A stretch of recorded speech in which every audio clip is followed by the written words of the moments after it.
Vocês venceram. Vamos falar das últimas polêmicas de cinema. Que polêmicas são essas, Max? Talvez essas polêmicas que são as últimas polêmicas já não são mais as últimas polêmicas, porque o Twitter faz polêmicas todos os dias. Mas o Max trouxe aqui as últimas polêmicas do momento em que ele lançou esse vídeo, que já não são mais as últimas polêmicas. Eu já falei últimas muitas vezes. E essa será a última vez que eu vou falar última. Pronto. Mas antes, você já faz parte da Introdução ao Cinema, o curso de cinema contínuo mais charmoso do Brasil. Linguagem, teoria, história, crítica, política relacionada à produção cinematográfica. Tudo isso num curso onde, ao assinar, você tem 1 ano de acesso a uma plataforma com muita aula lá já disponível. Muita aula. Mas não é só isso, não. Além de todas as aulas que já estão lá, 2 aulas novas todos os meses. Vem fazer parte da Introdução ao Cinema. Link na descrição do vídeo. Vai, Max, me diz. Quais são as últimas polêmicas? Eu falei última de novo. E de novo. Então vamos. Chega. Galera, é o seguinte, se tem um negócio que eu morro de preguiça de fazer é ficar tretando no Twitter, mesmo se o assunto for cinema. Mas... Eu também tenho. Eu também tenho preguiça. Apesar de eu vir aqui trazer os debates com relação a isso, é aquilo que eu sempre digo pra vocês. Tento trazer todos os debates que surgem enquanto polêmica no Twitter de maneira respeitosa pra cá, pra gente tentar produzir conhecimento a partir dessas polêmicas. Porque as polêmicas, aqui e ali, traz pra gente um debate que pode ser profícuo. Agora, ficar debatendo no Twitter, aí já não é mais pra mim, não. E, gente, o Twitter não é ambiente de crítica. Apesar de poder ser usado, porque aí daqui a pouco vão fazer esse corte aqui. Olha lá, o Felipe falando que no Twitter não dá pra discutir. Não, quando eu quero dizer que não é um ambiente de crítica, é que não é um ambiente onde as pessoas estão dispostas a ouvir. Não estão. Elas estão dispostas a agredir. Esse é o Twitter. Você pode chegar numa boa, falando que não é assim, papapá. A pessoa está disposta a agredir e em seguida mandar um gif da Inês Brasil, da Gretchen ou da Pearl falando I'm a star. Ponto. Mas parece que se eu não vou até a treta, vocês trazem ela pra mim, não é?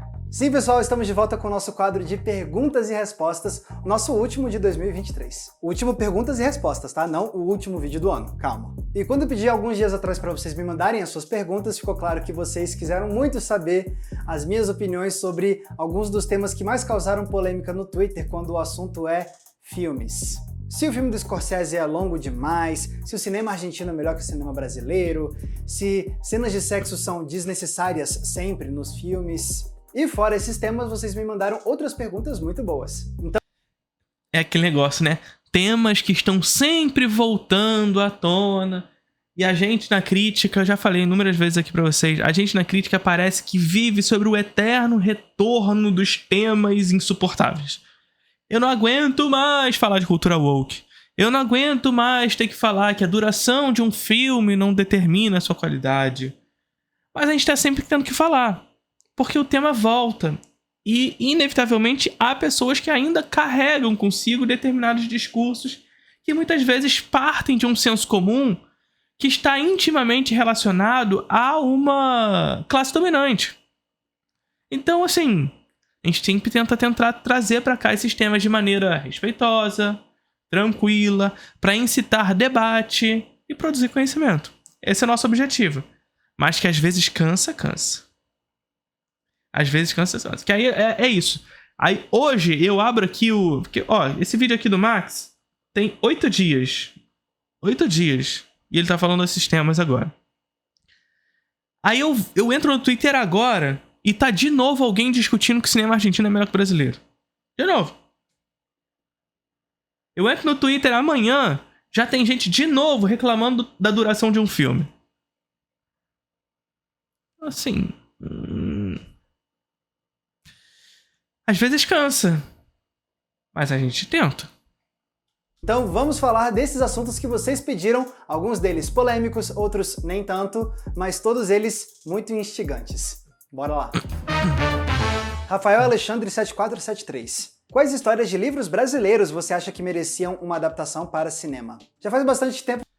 Eu tinha uma curiosidade muito grande para o lançamento de A Paixão Segundo GH, livro da Clarice Lispector.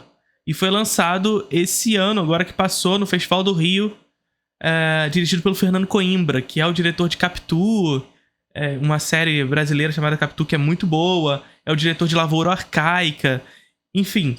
E A Paixão Segundo GH é um filme bem legal, um filme bastante experimental, diferente. Assim, tem momentos que dá uma leve cansada e tudo mais, mas filme top, vale muito a pena. Porque quando eu penso nesse assunto, sempre vem um título específico à minha mente, que é o livro Barba Ensopada de Sangue, do Daniel Galera, que é considerado um dos melhores romances brasileiros das últimas décadas. Ele conta a história de um cara que se muda para uma cidade de praia para investigar o mistério por trás do assassinato do avô dele, muitos anos antes, que nunca foi solucionado. E falando assim, parece aquele suspense criminal, mas não é bem isso. Esse é muito mais um estudo de personagem que convida a gente para conhecer a mentalidade do protagonista e ver como ele vai se adaptando na nova rotina dessa cidade tão pequena e pacata.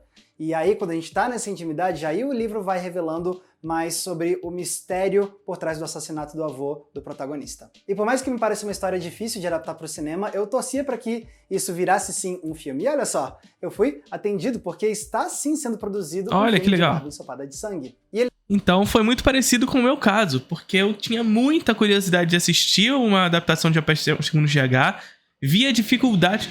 A Paixão Segundo GH é assim, gente. Eu não sei se vocês conhecem a história, mas é a história de uma moça de classe média alta aqui no Rio de Janeiro, que começa a ter conflitos internos até que ela vê uma barata e ela se encanta pela barata. Enfim, eu não vou contar muito mais do que isso. Mas é um filme muito psicológico, é um livro muito psicológico, muito íntimo. Então há muita dificuldade de pensar como adaptar esse filme. Mas ao mesmo tempo que você lê o livro, você lê o livro pensando em como esse livro seria adaptado. Porque é um livro muito imagético, apesar de íntimo. Sabe? Em spin-off de A Metamorfose, tem muita inspiração em A Metamorfose, muita. Mas é muito diferente ao mesmo tempo. Livraço, e o filme é muito bom. O filme é muito bom. E é esse negócio, eu ficava pensando, ao mesmo tempo em que eu lia o livro e via que ali tinha muita coisa imagética, eu pensava, caralho, que dificuldade deve ser pra adaptar isso. E foi realizado. Agora o Max conta-nos essa pérola, portanto, de um livro da literatura brasileira que ele enxerga dificuldade de ser realizado, mas que tá sendo. Vamos ver o que vai surgir disso. Quem é o diretor, Max? Depois você me conta. Quem é o diretor que tá por trás desse projeto? Ele está sendo dirigido pelo Ali Muritiba, que é um baita cineasta que a gente tem hoje em dia. Ele dirigiu... Então ele já contou pra gente. Ali Muritiba, um dos principais expoentes do cinema nacional hoje. Dirigiu o documentário do caso Evandro, ele fez Cangaço Novo, o seriado, também dirigiu o excelente filme Deserto Particular, além de comandar a próxima série de Cidade de Deus, que tá prestes a sair. Então ter um cara desse calibre comandando a adaptação de um dos melhores romances brasileiros das últimas décadas, com certeza me enche de esperança. 00 Cosmo. Max, qual a sua opinião sobre essa nova PL do streaming? Acha que a cota obrigatória de produções nacionais é uma das soluções para ajudar a valorizar o nosso cinema? Para quem não sabe do que ele está falando, atualmente tem um projeto de lei em tramitação que visa regulamentar os streamings para que a presença deles aqui no Brasil ajude a fomentar a nossa produção audiovisual. Então ele propõe impostos que essas empresas deverão pagar e esse valor vai ser revertido para a produção nacional. Propõe também incentivos tributários. Parênteses aqui, não se chama imposto, se chama tributo, tá? Existe uma diferença aí, porque o imposto pressupõe a ideia de que o indivíduo, e portanto a pessoa física, CPF, vai pagar. Não, é um tributo que é destinado exclusivamente àqueles que fazem parte do mercado audiovisual. A empresas que fazem parte do mercado audiovisual. Então, por isso é um tributo do tipo CIF, tá? Que é um tipo de tributo destinado especificamente para o fomento e o desenvolvimento de determinado setor da economia. Para empresas que tiverem um grande volume de produções brasileiras nos seus catálogos. E propõe também a exigência de uma cota mínima de produções brasileiras que devem ser disponibilizadas nesses acervos. 2,5%, tá? Guarda esse número. Nossa PL do streaming está propondo 2,5% para cinema nacional nos streams. 2,5%. Guardou? Vocês estão guardando esse número, né? 2,5%. E eu sou muito a favor disso. Eu lembro, por exemplo, quando eu era mais novo, fizeram a mesma coisa com provedores de TV a cabo. E isso realmente acabou ajudando a criar mais produções brasileiras ao longo das últimas décadas e algumas delas, inclusive, viraram grandes sucessos, como a animação Irmão do Jorel, que saiu pelo Cartoon Network, se eu não me engano. Então, é muito legal ver que esse tipo... É interessante essa questão da SEAC, que ele está citando aqui pra gente. A SEAC é a lei da TV paga, tá? E lá, se eu não me engano, os números para produção audiovisual brasileira era 3%. Então as empresas, os canais de TV a cabo, eles tinham que produzir conteúdo audiovisual brasileiro em 3% da sua programação, certo? A princípio, claro, foi comprado direitos para exibição e depois eles começaram a perceber que fazia sentido, era interessante produzir algo novo nacionalmente, se aliando com empresas brasileiras, como empresas parceiras para essa realização. E hoje, a TV paga conta com aproximadamente 30% a 40% de conteúdo audiovisual brasileiro.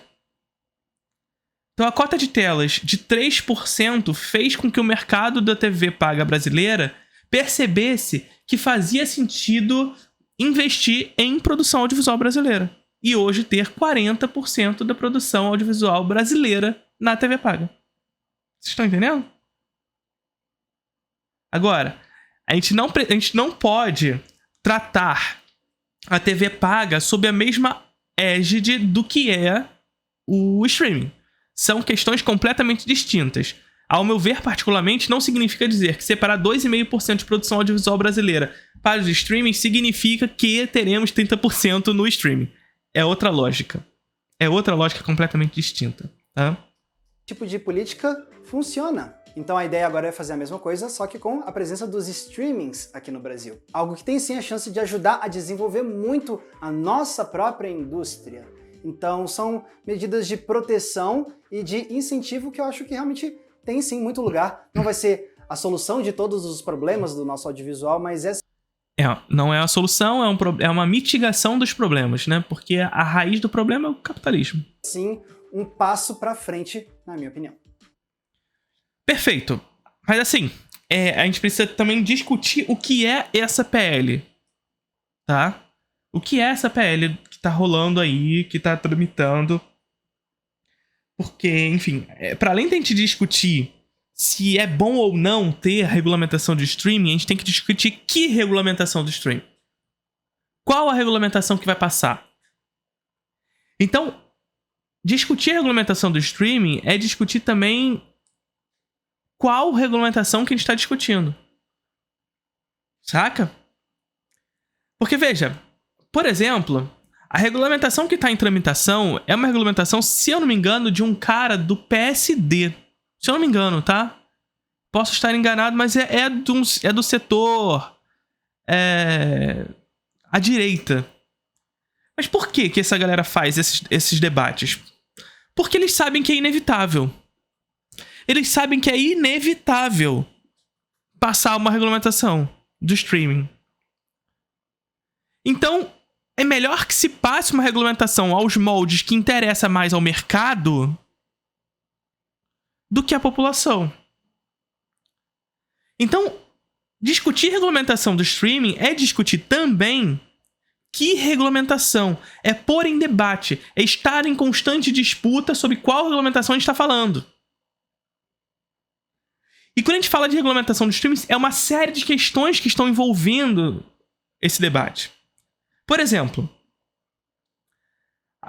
na regulamentação do streaming, a gente discute o quanto determinada empresa que trabalha no setor audiovisual no Brasil, que produz riqueza no setor do audiovisual do Brasil, vai recolher, através da Condecine, esse tributo.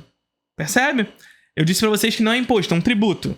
Então, determinada empresa vai pagar determinado tributo que será recolhido pela Condecine para alimentar o Fundo Setorial Audiovisual. Percebe? A Condecine é um tributo que é regulado pela Ancine para fomentar o Fundo Setorial Audiovisual. O Fundo Setorial Audiovisual é um fundo destinado a investir na produção independente brasileira, mas também, em menor escala, fazer crescer o parque exibidor brasileiro. Então, há a possibilidade de se utilizar do Fundo Setorial Audiovisual para manutenção, para crescimento do parque exibidor brasileiro, sobretudo independente. E nesse projeto de lei atual, são 3% de recolhimento de Condecine. Tá? Melhor dizendo, empresas que têm um faturamento acima de 72 milhões recolhem 3% de Condecine. Sacou? 3% de Condecine. Ainda há uma discussão tramitando sobre, por exemplo, um teto, um limite, portanto, para o recolhimento de determinadas empresas. Então, por exemplo, empresas que recebem até 70 milhões, até 70, é 1,5%, se eu não me engano. Acima de 70%, 3% recolhido pela Condecine. Mas com o limite de 1,5 milhão, se eu não me engano, de reais de recolhimento. Vocês estão entendendo o que significa isso? Vocês estão entendendo o que significa isso? O que é 1,5 milhão? O que é 1,5 milhão? 1,5 milhão é absolutamente nada. Nada. Pega o orçamento de uma Netflix da vida e bota 3% em cima e vê se 1,5 milhão é o suficiente. Não é. Mas mais do que isso, esse tipo de proposta causa uma distorção enorme, fazendo com que a Netflix conquiste monopólio. Monopólio. Por quê? Porque a Netflix recolhe 3% da Condecine, vai recolher a Ancine vai recolher 3% da Condecine da Netflix, só que a Netflix tem um orçamento muito acima de 70 milhões. Só que ela vai continuar recolhendo os mesmos 1,5%. E a empresa que recolhe 71 milhões vai recolher os mesmos 1,5 milhão. Isso é uma distorção. Isso é uma ajuda do Estado a formar um monopólio. Porque a Netflix, com o orçamento que tem, paga a mesma coisa que uma empresa que tem muito menos de orçamento. Vocês estão entendendo? As distorções que precisam ser discutidas ainda na PL. Então, primeiro, o debate com relação ao recolhimento da Condecine precisa ser ampliado. 3% é ridículo, sobretudo se você considera um teto que limita o tanto que a empresa pode recolher. Ridículo, 3%. A gente precisa discutir pelo menos o dobro. Pelo menos 6%. Pelo menos 6%. Mais do que isso, vocês querem saber mais? Desses 3% de recolhimento... E, gente, olha só isso. Depois a gente vai discutir o porquê que liberal adora tanto criticar a regulamentação do streaming, o que não faz sentido. Desses 3% de recolhimento, a Netflix ou qualquer outra empresa de streaming ainda pode abater boa parte desse valor. Como? Por exemplo, se ela comprar direitos de exibição de determinados filmes brasileiros de 5 anos para trás ou mais, ela pode justificar que comprou esses filmes e abater o valor da Condecine. Por exemplo. Ela pode, por exemplo, produzir filmes ou produções audiovisuais brasileiras e, se faz isso, ela recolhe do Fundo Setorial Audiovisual para realizar. Então veja só o que eu tô falando para vocês. Veja só o que eu tô falando para vocês. Se tem liberal aí, vamos falar com toda a clareza possível. Liberal adora dizer que não é pra investir em cinema brasileiro porque ele não gosta que saia do seu bolso pra fazer esse filme ruim. Primeiro, isso predispõe o não conhecimento sobre cinema brasileiro. A gente já discutiu isso aqui inúmeras vezes. Segundo, um desconhecimento de como funciona o recolhimento do FSA, da Condecine.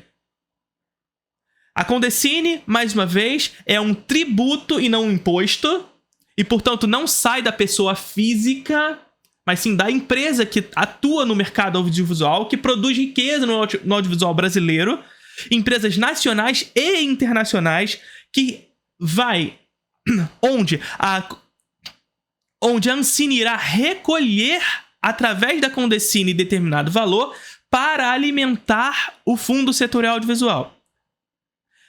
A partir desse recolhimento para alimentar o Fundo Setorial Audiovisual, essa empresa que recolheu esse valor pode se utilizar dos valores do Fundo Setorial Audiovisual para produzir produto nacional. Então vamos lá, vamos exemplificar isso. A Netflix vem aqui no Brasil, produz riqueza internamente, produz riqueza nacionalmente, com o nosso público, com o nosso assinante, e ela levaria todas essas remessas para o exterior. Só que não. O que a Condecine faz? Faz com que parte desses valores fiquem no Brasil para alimentar o Fundo Setorial Audiovisual. Só que a mesma Netflix pode se utilizar dos recursos do Fundo Setorial Audiovisual, aquele que ela pagou. Lembra que a Netflix pagou 3% para alimentar o Fundo Setorial Audiovisual? Ela mesma pode se utilizar do Fundo Setorial Audiovisual para produzir conteúdo audiovisual brasileiro. Vocês estão entendendo o que eu estou falando? Vocês estão entendendo onde eu estou chegando? Então a Netflix ela pode se alinhar a produtoras brasileiras. Ela vai se alinhar a produtoras brasileiras para alimentar para alimentar a produção audiovisual brasileira e fazer crescer a produção audiovisual brasileira, recolhendo valores do Fundo Setorial Audiovisual. Ou seja, se você liberal que tá aí continua dizendo que o dinheiro sai do seu bolso, é mentira duas vezes. Se você aí, político, que tenta atrasar o debate, Kim Kataguiri, tá escutando? Que tenta atrasar o debate com relação ao desenvolvimento da regulamentação do streaming, dizendo que o valor vai pro bolso de você aí, assinante, é mentira. Primeiro porque é um tributo e não sai diretamente da pessoa física. E segundo, que essa empresa que paga a Condecine recolhe os fundos do Fundo Setorial Audiovisual para produzir internamente, para produzir conteúdo audiovisual brasileiro. Para produzir conteúdo audiovisual brasileiro. Então, basicamente, o que a Condecine faz, através do Fundo Setorial Audiovisual, é produzir condições para qual as empresas de streaming façam conteúdo brasileiro. E ganhem lucro com produção brasileira, através dos recursos do Fundo Setorial Audiovisual. Ou seja, esses 3% que se regulamenta através da Condecine não vão para o consumidor final. Porque a Netflix ou qualquer outra empresa de streaming, pode se utilizar dos recursos do Fundo Setorial Audiovisual para produzir seus próprios conteúdos que vão dar lucro para ela. Então não faz nem sentido crer que esses 3% vão para o consumidor final. A Netflix vai aumentar o valor não é por conta disso, é porque a Netflix vai continuar aumentando. Esse é o capitalismo. Agora, esses 3% podem ser utilizados pela empresa, seja ela qual for de streaming, para produzir conteúdo audiovisual brasileiro. E colocar no seu catálogo. E a partir dele ganhar lucro. Vocês estão entendendo? Vocês estão entendendo? São 3% que são recolhidos para alimentar o Fundo Setorial Audiovisual e criar condições, portanto, para que essas empresas que vêm do estrangeiro investam em empresas brasileiras em produtoras brasileiras para produzir conteúdo audiovisual brasileiro. E pôr no catálogo. E dispor esses produtos no catálogo para gerar lucro para essas empresas. Logo, esses 3% não vão para o consumidor final. Porque a empresa pode se utilizar desses recursos de volta, retornar eles para a empresa. Esses recursos retornam para a empresa. Só que retornam com uma obrigação, digamos assim, se ela quer recolher esses... Se ela quiser, ela não recolhe também. Mas aí esse dinheiro vai ficar com o Fundo Setorial Audiovisual. Mas se ela quiser, ela pode recolher esses recursos para produzir cinema brasileiro. Vocês estão entendendo? Funciona? Como é que funciona? Por que é importante? É isso. Então, liberal, toda essa tentativa de atrasar o debate político surge com mentiras. De que você, consumidor final, vai pagar mais caro pelo produto. E assim, o que eu tô falando aqui é o seguinte, vai aumentar, tá? Vai aumentar. A Netflix vai aumentar os seus valores. Só que não vai aumentar por conta da Condecine. Essa é a parada. Só que não vai aumentar por conta da regulamentação do streaming. Vai aumentar porque esse é o capitalismo. Vai aumentar porque a empresa vai aumentar. Porque a Condecine recolhe, mais uma vez, dinheiro para alimentar o Fundo Setorial Audiovisual, pelo qual essas mesmas empresas que pagam podem recolher esses dinheiros de volta para produzir cinema nacional. Então o dinheiro volta para a empresa. Só que volta como uma obrigação. É isso. Sacou? Para além disso, o debate sobre a regulamentação do streaming também está inserido sobre a questão da cota de telas no streaming. E no caso do streaming, a gente busca, ou pelo menos essa PL que está em vigor agora, discute 2,5% para cinema nacional nos streamings. Ridículo. É claro que não é só os 2,5%, é 2,5% mais... 2,5% mais garantias de que o cinema nacional vai estar visível dentro das plataformas, né? Não é como, vamos botar 2,5% lá e deixa escondido dentro da plataforma. Não. É que esteja disponível a postos para que o espectador possa conferir, sabe? Então não é só como se a gente... separa 2,5%, mas esconde lá na plataforma. Não. 2,5%, mas condições específicas pelos quais o espectador tenha facilidade para acessar esse conteúdo dentro da plataforma. Mas 2,5% é ridículo. 2,5% é ridículo. É claro que quando a gente fala da SEAC, que foi a lei da cota de, lei da TV paga, foi 3%, e só esses 3% já fez com que os canais de TV paga entendessem que fazia sentido recolher fundos do Fundo Setorial Audiovisual para produzir conteúdo audiovisual brasileiro, e hoje são 40% aproximadamente de conteúdo audiovisual na TV paga. Por quê? Porque eu pago para o Fundo Setorial Audiovisual através da Condecine, mas eu recolho esse dinheiro para produzir. Então eu reduzo gastos. E esse não é uma das grandes questões do capitalismo? Reduzir gastos para maximizar lucro? E é isso que isso que se possibilita através disso. Você recolhe determinado dinheiro através da Condecine, mas você pega esse dinheiro de volta para produzir conteúdo audiovisual brasileiro. As empresas viram que fazia sentido e hoje são 40% produtor audiovisual, fazendo por consequência o quê? Com que o mercado audiovisual brasileiro crescesse e produzisse emprego, não só para diretor, diretora, mas ator, atriz, eletricista, a moça que faz as quentinhas pra galera comer, o Uber que leva a galera. Sabe? Toda uma indústria que retroalimenta um setor específico da economia que é subaproveitado. E aí na regulamentação do streaming se propõe 2,5%, o que é ridículo. Porque não se dá a mesma lógica na TV paga do streaming. É outra lógica completamente distinta. Mas, por outro lado, pode sim fazer sentir essas empresas que, através dessa obrigação e do recolhimento do Fundo Setorial Audiovisual, desse recurso do Fundo Setorial Audiovisual, que é interessante produzir filme brasileiro através de parcerias com produtoras brasileiras. Percebe? Então faz com que esse dinheiro circule aqui dentro. E não que esse dinheiro fique saindo, indo pra fora. Mas para vocês terem uma comparação, a União Europeia a União Europeia tem separado como cota de telas para produtos da União Europeia 30%. A gente está discutindo 2,5%. 30%.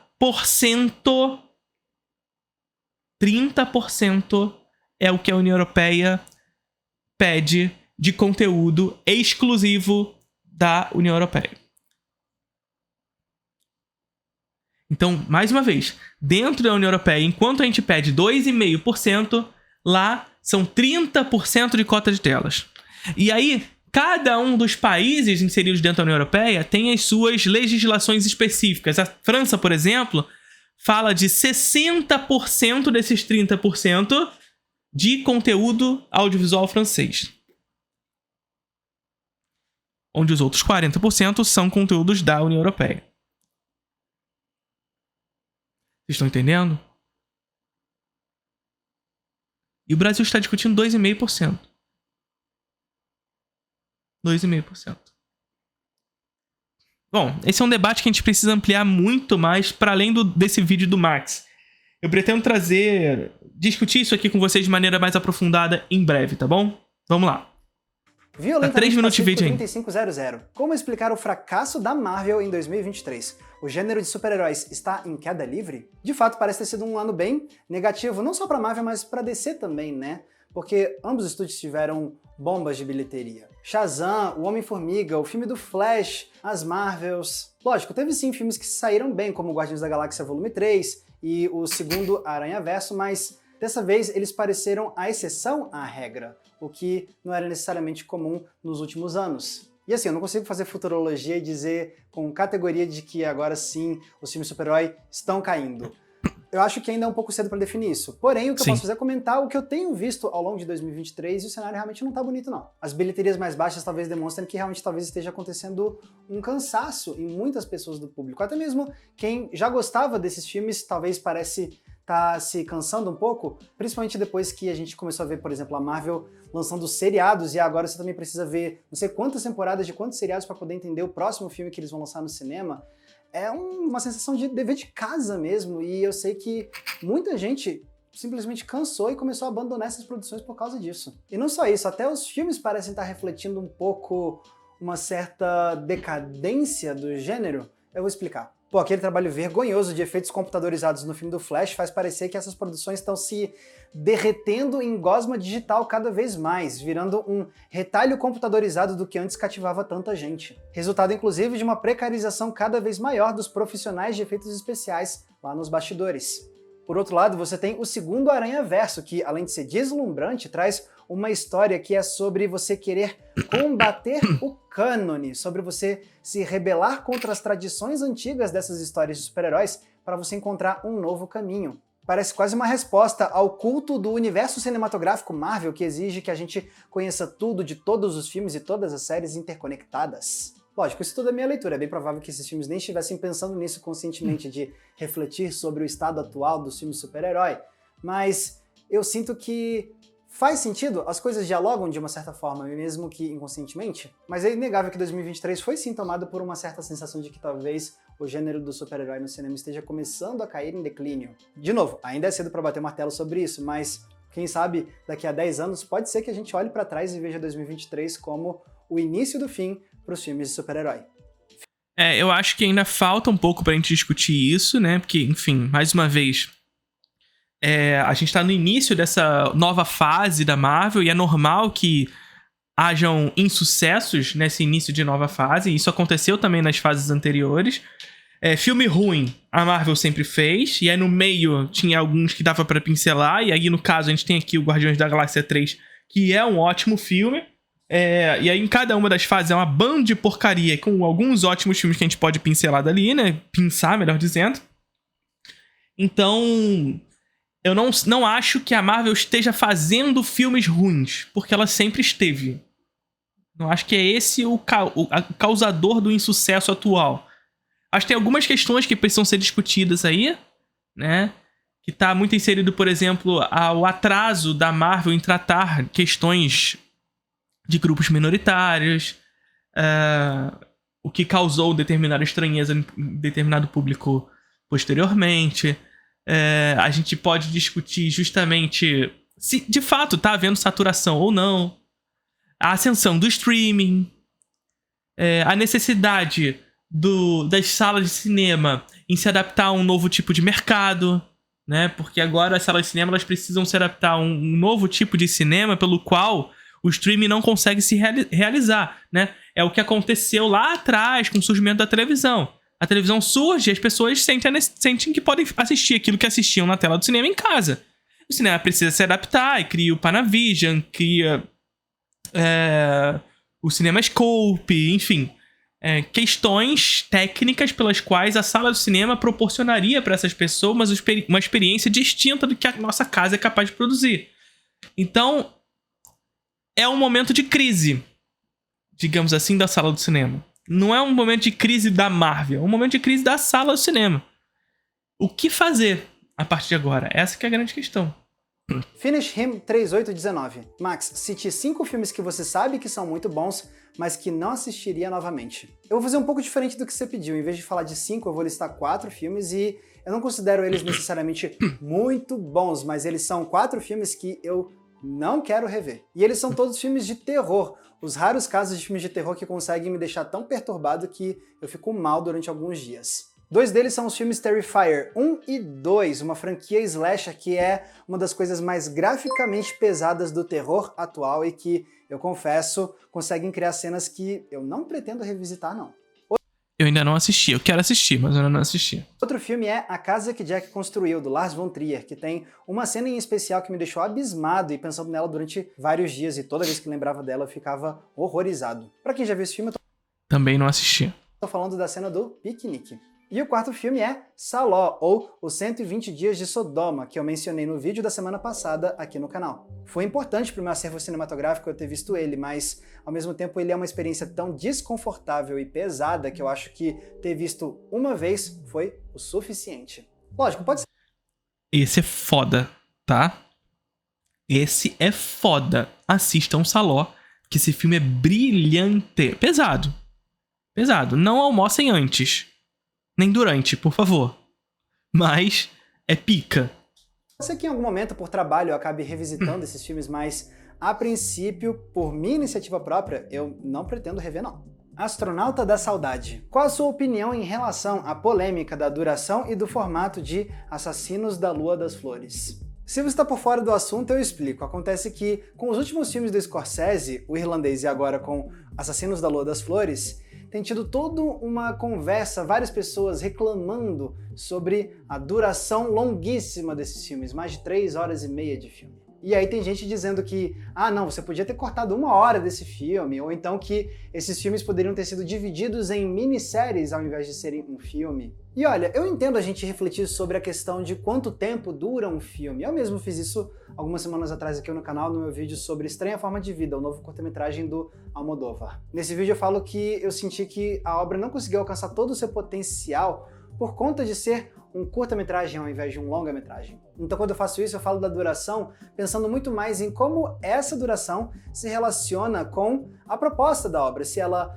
ajuda a potencializar ou se ela atrapalha um pouco as ideias do cineasta. Mas quando eu vejo as pessoas reclamando da longa duração dos últimos filmes do Scorsese, não é nesse sentido não. É muito mais no sentido de pressa, o tempo que esse filme está consumindo da minha vida. A duração do filme não é necessariamente questionada por conta da relação que ela estabelece com a narrativa da obra. Não, ela é questionada por conta da inconveniência que ela põe para o espectador em termos práticos. E para fugir... Sim. E aqui a gente pode discutir algumas questões, né? Primeiro que, assim, sobre a condição do capitalismo industrial e, sobretudo, no capitalismo tardio, a gente não tem tempo, gente. A gente não tem tempo. O nosso tempo é raro, o tempo de lazer é curto. O mundo nos impõe um mundo em velocidade constante. Esse cara que trabalha 8 horas por dia e quando chega no final, quando não mais, se estamos tratando de um trabalhador precarizado, chega no final do seu trabalho e quer assistir um filminho, e aí tá lá 4 horas de filme. Não vou assistir. Sabe?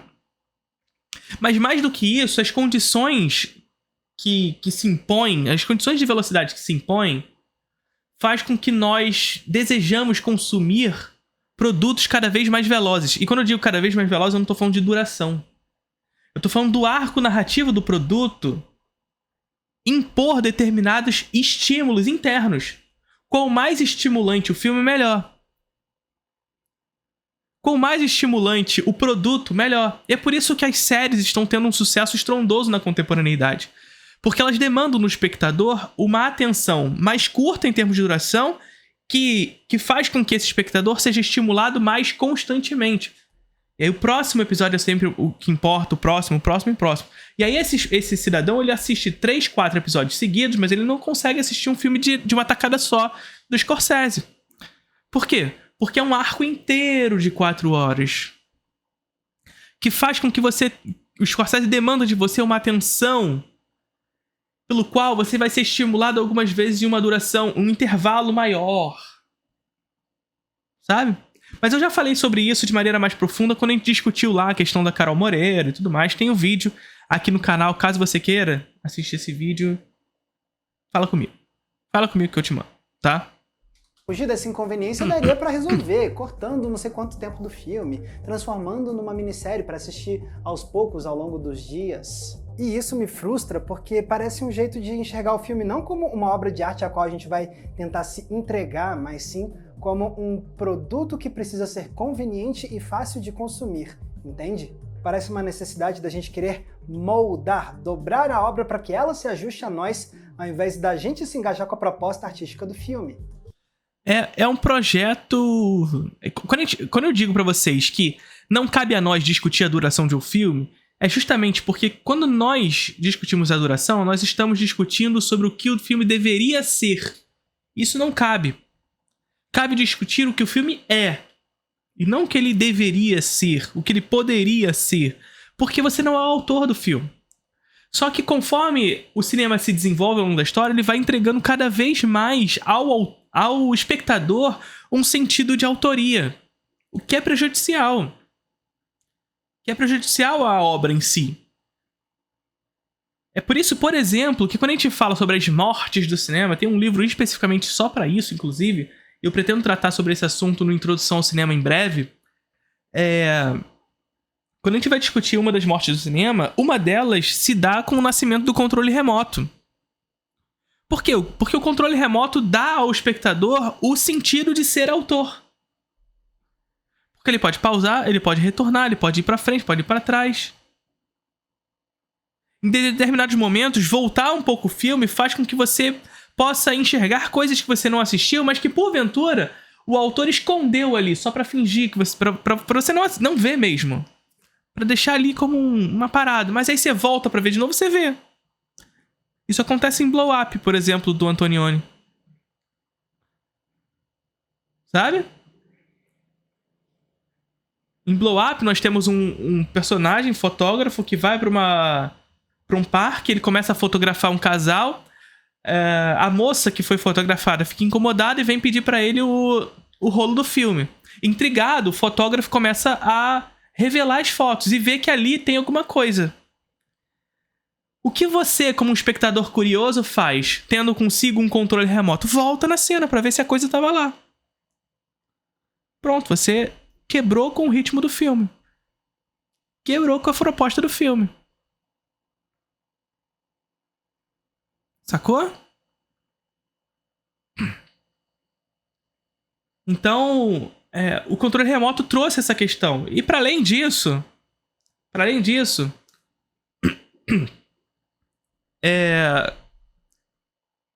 o próprio produto, a própria indústria passa a realizar filmes que se adequem a esse novo espectador que ela mesma criou. Porque veja, se eu criei um espectador ansioso que demanda de hiperestímulos constantemente, significa que eu preciso produzir determinado filme que vai prender a atenção desse espectador o tempo inteiro. Então, se eu não fizer um filme que nos primeiros 5 minutos eu prenda a atenção do espectador à história, vai dar errado. Esse espectador vai trocar de canal, vai escolher outro filme, vai pro catálogo escolher outra obra. Então veja que até as produções precisam se adequar a esse novo espectador criado por ela mesma,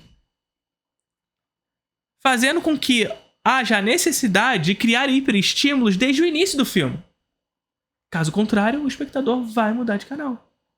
Sacou? Pô, se o Scorsese quis contar aquela história em formato de longa-metragem e ainda por cima um bem extenso, é porque foi assim que ele achou que a obra ia ganhar vida da melhor forma possível. E se isso é desafiador, bom, paciência, a arte não tem obrigação nenhuma de ser confortável pra gente. Quem precisa fazer isso é produto de consumo industrial, não a arte. É por isso que tanta gente, incluindo eu, reclama de como a indústria da cultura pop... Calma, não entendi o que ele disse. Confortável, desafiador, bom, paciência, a arte não tem obrigação nenhuma de ser confortável pra gente. Quem precisa fazer isso é produto de consumo industrial, não a arte. É por isso que tanta gente, incluindo eu, reclama de como a indústria da cultura pop hoje quer fazer a gente enxergar tudo como conteúdo, como mercadoria, sendo que filmes são, acima de tudo, arte e merecem ser tratados como tal. Então, camarada Max Valarezo. Tudo no capitalismo se transforma em mercadoria. E, portanto, se tudo no capitalismo se transforma em mercadoria, a indústria cultura, como autoritária e estando ela em todas as esferas da vida, produz determinado espectador que condiciona o produto audiovisual a uma mercadoria, fazendo com que a sensação de assistir a um filme esteja destinado especificamente a essa visão de que o produto audiovisual é exclusivamente uma mercadoria. Porque no capitalismo é. Percebe? Fazendo criar, portanto, um espectador que enxerga a arte como produto. E, portanto, se a arte é um produto, significa dizer que eu, como consumidor dessa arte, devo me satisfazer. Caso contrário, esse produto não se adequa a mim como um consumidor. E eu, como consumidor, tenho direitos com relação a isso. Percebe qual é a questão? Tudo no capitalismo se transforma em mercadoria. E como tudo no capitalismo se transforma em mercadoria, a arte também se torna. E tornando-se mercadoria, cria um espectador específico através da indústria da cultura como uma ferramenta desse capitalismo, cria um espectador que é condicionado a ver a arte como produto. E, portanto, esse objeto de arte, esse produto, precisa satisfazer os meus interesses enquanto cliente.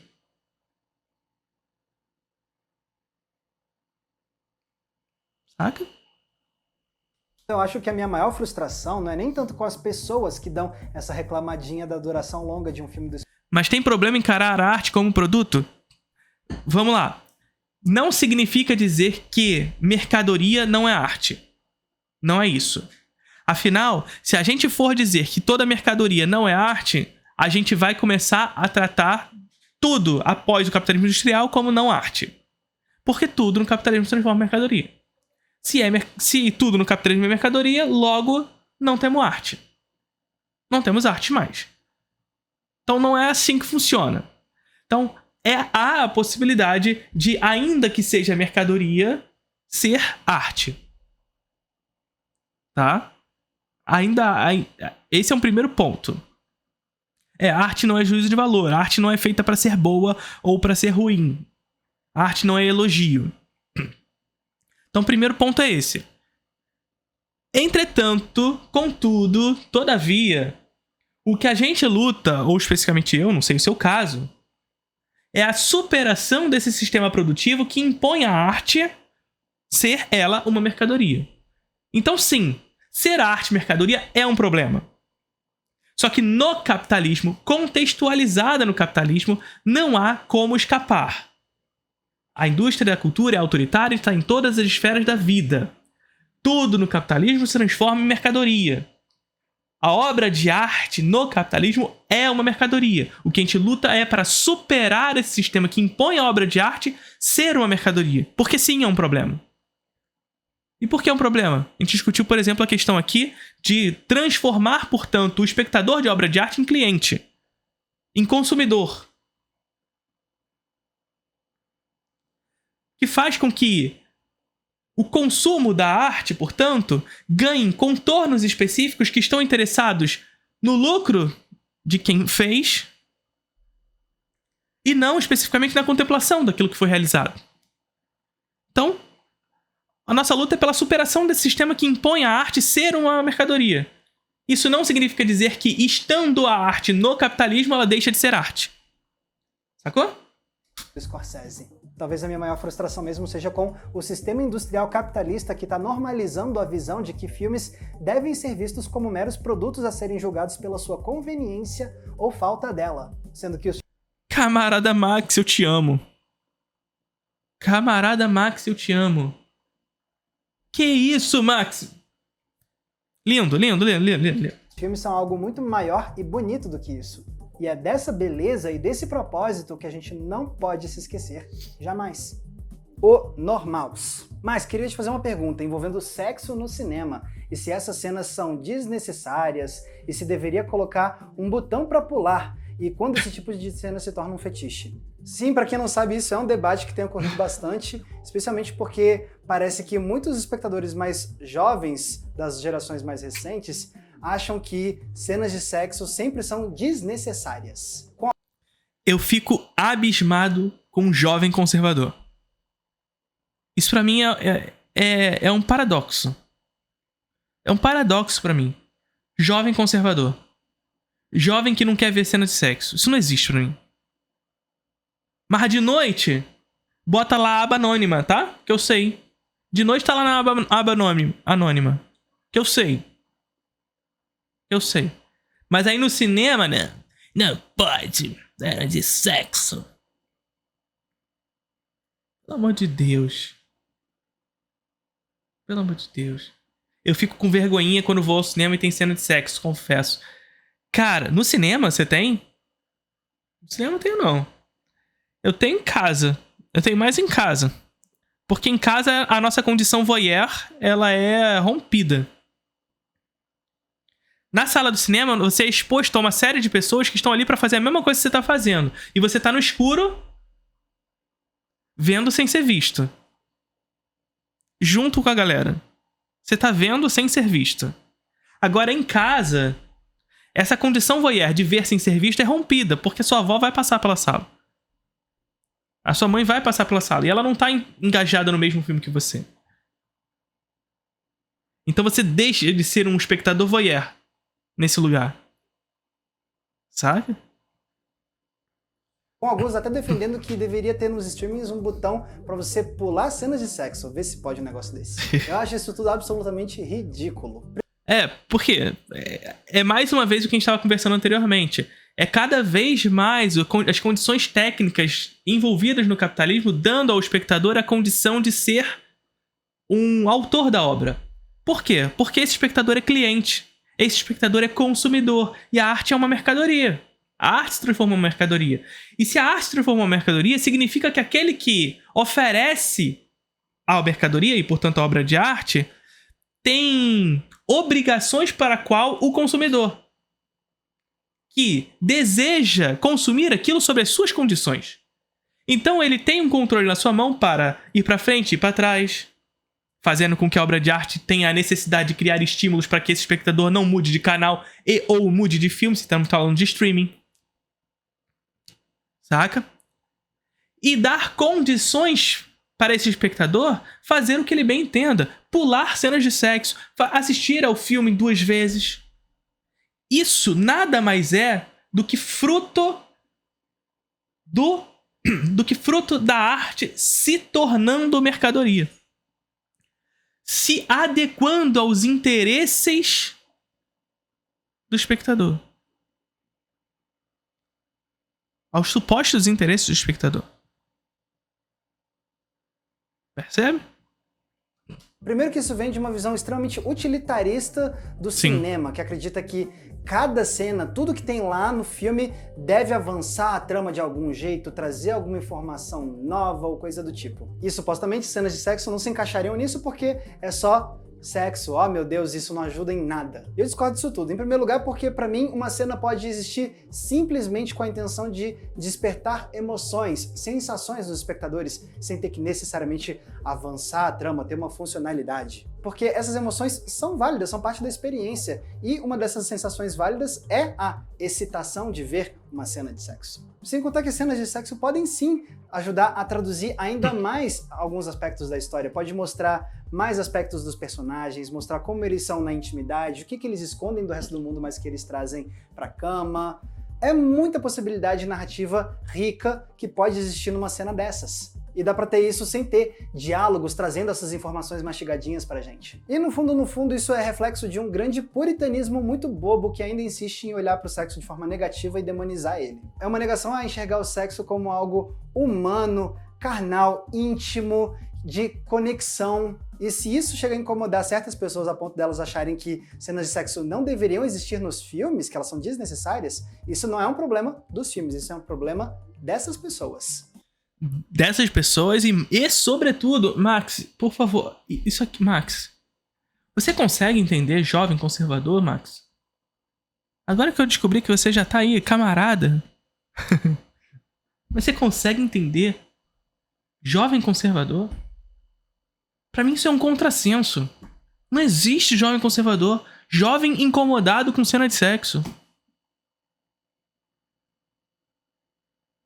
Jovem que fica lá na aba anônima, de noite, escondido no banheiro, ou tomando banho de 20 minutos, incomodado com cena de sexo na sériezinha que ele tá vendo. Pô, que é isso? Não dá. Porque, novamente, a pessoa tá esperando que o filme se dobre às expectativas dela, ao invés da pessoa ir encontrar o filme onde ele está. Então vamos deixar de lado essa ideia idiota do botão de pular a cena de sexo e deixar os filmes terem essas cenas de gente transando à vontade. Alan6300. O que você acha de comentários que colocam o cinema argentino, por exemplo, como infinitamente superior ao brasileiro? Sim, essa foi outra discussão que tomou conta do Twitter alguns dias atrás e eu discordo totalmente de uma afirmação dessas. Até porque não tem isso de o cinema de um país ser melhor do que o cinema de outro país. Porque a gente tá falando de arte, não de futebol. Não é uma competição. E um comentário desses dizendo que o cinema argentino é muito superior ao nosso vem de uma visão extremamente limitada do que é o cinema argentino e do que é o cinema brasileiro. Eu não vou lembrar qual comunicador de cinema disse isso que eu vou falar agora, mas eles disseram algo que é completamente verdade. Opa, rapidão, Max do Futuro aqui, tudo bom? Eu acabei lembrando, foi o crítico Márcio Salem no Twitter que falou a parada que eu vou comentar a seguir. Ele acertou na mosca e inclusive eu recomendo que se sigam o trabalho dele, o cara é muito bom. O que o Salem disse é muito verdade e é o seguinte.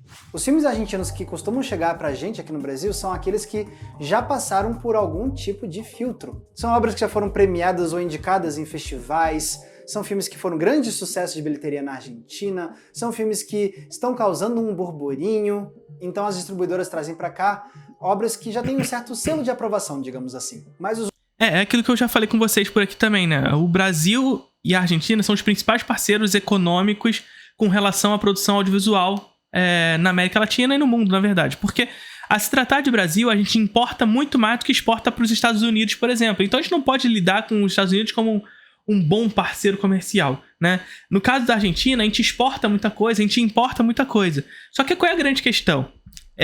Como o brasileiro ele não conhece o seu próprio cinema, como o brasileiro não conhece o seu próprio cinema, eu recomendo mais uma vez que vocês assistam ao meu vídeo chamado Você Conhece o Cinema Brasileiro? Assista esse vídeo, tá muito legal. Muito legal.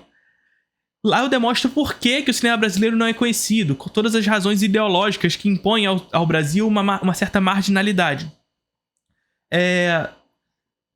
Mas como o Brasil tem, como a Argentina, um principal parceiro econômico, e a gente não conhece o próprio cinema, e portanto não tem no nosso cinema uma base angular que faz com que a gente tenha uma proteção da nossa própria cultura, o que chega aqui de cinema argentino, é o filtro. É aquilo que fez sucesso lá. Não chega aqui o cinema argentino, todos os filmes argentinos chegam aqui, não. Chegam determinados filmes argentinos que fizeram sucesso comercial ou artístico por lá, chegam aqui, a gente assiste e fala, olha, o cinema argentino é melhor que o brasileiro.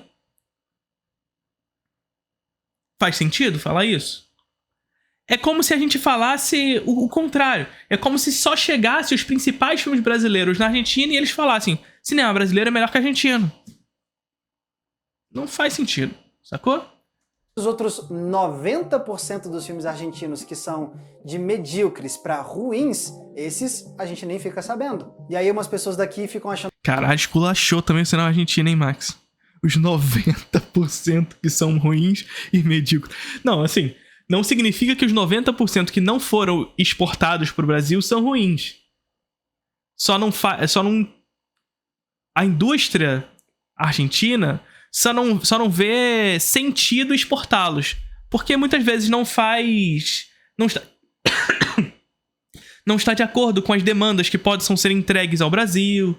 Então, assim, são escolhas que não necessariamente estão ligadas à qualidade do filme. Porque não necessariamente também todo argentino que chega aqui é bom. Mas eles encontram nesses filmes argentinos que são exportados para cá possibilidades de encontrar demandas. Sacou? Mas ali nesses 90% tem um cinema argentino independente, por acaso, que é muito bom, mas que não chega. Acho que não chega. Porque não tem uma distribuidora boa, porque o capitalismo impõe uma determinada condição monopolista. Então na Argentina também tem isso. Tem a empresa que monopoliza o mercado de maneira mais específica e, portanto, tem condições melhores para exportar os seus filmes. Sabe? E são os filmes dessa empresa que chegam no exterior. Então tem muito disso. Não é que os 90% que não são exportados são ruins e os 10% que foram exportados são bons. Dentro desses 10% tem muita coisa porcaria também. Dentro desses 90% tem muita coisa boa também. É uma condição de mercado, de fato. É o mercado encontrando possibilidade de construir determinadas demandas a partir de determinados filmes. Esses filmes aqui fazem sentido de serem exportados para o Brasil. Esse aqui não. Sabe?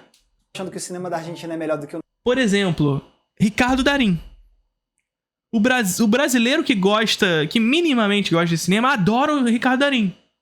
Então, assim, tem Ricardo Darín, exporta pro Brasil. O filme pode ser uma porcaria, mas tem o Ricardo Darín. Vocês estão entendendo? É isso. Que o nosso, porque eles só estão entrando em contato com o top do cinema argentino. E nem é. Tempo, muitas dessas... Mais uma vez, nem é isso. Não necessariamente esses 10% que chegou é o top do top. Mas uma escolha específica para atender um determinado mercado. Para atender um determinado mercado. O brasileiro. É entender esse mercado brasileiro, entendendo esse mercado brasileiro, considerar aqueles filmes que melhor atenderiam esse mercado brasileiro. E aí, mais uma vez, a figura Ricardo Darín é uma ótima métrica para isso. Porque a gente gosta de tudo que o Ricardo Darín faz. A gente, que eu digo assim, de maneira mais geral. Tentando generalizar o que é o público brasileiro para cinema argentino. As pessoas não estão interessadas em saber o que tem de fato no cinema brasileiro. Fica vendo só os grandes lançamentos com maior orçamento de marketing e não vai explorar filmes independentes, filmes de diferentes regiões do Brasil, de vozes que não são ainda super estabelecidas, mas que estão ganhando espaço aqui no nosso cinema brasileiro. E aí acaba não descobrindo realmente quais são os melhores filmes brasileiros que a gente tem aqui. E aí fica então com essa impressão de que o que tem aqui é ruim e o que tem na Argentina é muito melhor. E isso só ajuda a perpetuar o viralatismo em relação à nossa cultura brasileira. Vamos deixar isso de lado, galera. Assistam ao meu ensaio. Você conhece o cinema brasileiro? Esse ensaio tá muito bom, eu preciso que vocês assistam. E compartilhem esse ensaio assim, ó, a rodo. Sempre que surgir polêmica na internet de cinema brasileiro é ruim, porque é isso, porque é aquilo, viu isso no Twitter? Pega o linkzinho e joga. Vamos combinar isso aqui? Vamos combinar a partir de agora isso aqui? Vocês que estão aí no chat? A partir de agora, se vocês verem no Twitter qualquer coisa de gente falando que cinema brasileiro é uma porcaria, ou que cinema argentino é melhor que o brasileiro, ou variações disso, peguem o linkzinho do ensaio, você conhece cinema brasileiro, e joga. Combinado? Vamos combinar isso? Então tá combinado. Ramon1481. Quais podcasts você ouve e ou sugere? Bom, o Nerdcast continua sendo um dos que eu mais escuto, porque eu já sou ouvinte deles há muitos anos e agora eu ainda tenho o privilégio de poder participar de alguns Nerdcasts, o que me deixa, obviamente, ainda mais feliz. Mas esse ano saiu um podcast do qual eu virei fã, e é um podcast gringo chamado Strike Force 5. Ele é um podcast que reúne 5 dos principais apresentadores de talk shows lá dos Estados Unidos. O Stephen Colbert, o Jimmy Fallon, o Jimmy Kimmel, o John Oliver e o Seth Meyers. Acontece que esse ano, como vocês devem lembrar, teve a greve dos roteiristas de Hollywood e, consequentemente, os talk shows desses caras foram paralisados. E aí, esses apresentadores decidiram procurar um jeito de ajudar a dar dinheiro para as equipes dos programas deles continuarem se sustentando mesmo apesar da greve. Então eles criaram o Strike Force 5, um podcast deles em conjunto para que todo o dinheiro arrecadado com publicidade e merchandising nesse podcast fosse revertido para as equipes deles. Uma causa muito nobre e que acabou criando um podcast muito engraçado. Os caras contam várias experiências pessoais, histórias de bastidores, como apresentadores de talk show, memórias. Eles ainda trazem convidados como o Jon Stewart e o David Letterman. É divertido demais, até porque, como eles também são comediantes, o papo fica muito engraçado. Mas o podcast já acabou, porque assim que foi encerrada a greve dos roteiristas de Hollywood, o podcast também chegou ao fim. Até porque esses caras precisavam voltar a apresentar os programas deles na televisão. Então eu acho que ficou um podcast com, se eu não me engano, 12 episódios e até agora eu não terminei de ouvir porque eu tô indo a conta-gotas, degustando, porque eu sei que vai acabar e eu tô tentando adiar o momento em que eu não vou ter mais esse podcast, né? Eu faço isso com alguns diretores, inclusive. Eu até hoje não assisti todos os filmes do Kurosawa. Eu assisto basicamente um por ano. Novos, né? Porque eu revejo muitos filmes do Kurosawa. Mas por conta desse negócio de que vai acabar. Eu tenho muito isso com diretores que já morreram, né? Enfim, eles não vão poder fazer coisas novas, né? Não, mas o Petzold, pelo menos, cara, faz filme novo. Sabe? Petzold não morreu. Então assim, eu já assisti tudo do Petzold. Inclusive assisti ontem o A Fire, né? Assisti ontem a Fire, que eu devo trazer aqui pra vocês a crítica comentada quando eu escrever a crítica. Então... Só que a questão é que, enfim... o Petzold não morreu, o Kurosawa morreu. Sabe? Na minha vida. Foi uma das melhores coisas que eu vi esse ano. Então, se você entende inglês bem e se você gosta de talk shows, eu com certeza recomendo o Strike Force 5. Podcasts, já que ele indicou alguns podcasts aqui, vou indicar podcast pra você de cinema. Tá bom? Podcast de cinema pra vocês. Supercuts, Feito por Elas, Bolchecine, Sábado Sem Legenda, Cine Trincheiras. Posso ter esquecido algum? Posso. Mas tá aí, 5 indicações de podcast pra vocês. Supercuts, Sábado Sem Legenda, Feito por Elas, Cine Trincheiras e mais um que eu esqueci agora, mas eu falei. Então tá falado. Tá bom? Tá aí. Algumas indicações de podcast pra vocês. Ah, e notícia. Vou participar de mais um podcast, tá? Mas não podcast de vídeo. Eu vou participar do Revolu Show. Em breve, conto mais novidades pra vocês. Mas vou participar do Revolu Show. E com isso a gente encerra o nosso último vídeo de perguntas e respostas do ano. Mas calma, não é o último vídeo aqui do canal nesse ano. A gente ainda tem mais 2 semanas pela frente pra gente fazer retrospectivas, pra gente falar das decepções cinematográficas de 2023 e, obviamente, também dos melhores filmes do ano. Então fiquem de olho pra não perder essa programação de fim de ano aqui no Entre Planos. E galera, lembrando que se vocês querem ajudar a gente a manter o canal no ar, vocês podem entrando na nossa comunidade de apoiadores do Entre Planos. E aí... Aqui também, tá, gente? Aqui também tem Apoia-se. Vocês podem jogar aí no chat, exclamação Apoia-se. E você que tá aí no YouTube, aqui embaixo também tem o linkzinho pra você apoiar no Apoia-se. Nosso Apoia-se é ridículozinho, porra. Vamos fazer crescer o nosso Apoia-se? Ou você também pode ser membro aqui no canal. Você pode ser membro aqui no canal. Sabe por quê? Porque todo membro tem acesso exclusivo aos vídeos que vão ser lançados aqui no canal. Então, antes de ser lançado, você pode assistir aos vídeos. Vocês sabem disso? Antes do vídeo ser lançado, vocês podem assistir aos vídeos que estão programados. Então, seja membro aqui embaixo também, tá bom? Aí você vai ganhar acesso a conteúdos e eventos exclusivos que eu preparo para esse pessoal. Tem recomendação de filme toda semana no inbox do seu e-mail, lives exclusivas, grupo fechado e também o nosso Cineclube Entre Planos para a gente debater um filme por mês juntos via videoconferência. Você confere os detalhes da nossa comunidade de apoiadores clicando no link aqui embaixo na descrição. Lembrando também que se quiserem me acompanhar nas redes sociais, é muito fácil. É isso. Muito obrigado, Max. E vídeo maravilhoso que possibilitou com que nós tivéssemos boas discussões aqui. Inclusive sobre a regulamentação de streaming, que eu pretendo trazer esse debate de maneira mais específica em um vídeo só pra isso. Mas enquanto isso não acontece, o seu vídeo possibilitou que a gente trouxesse isso pra cá. Tá bom? Curtiram o vídeo?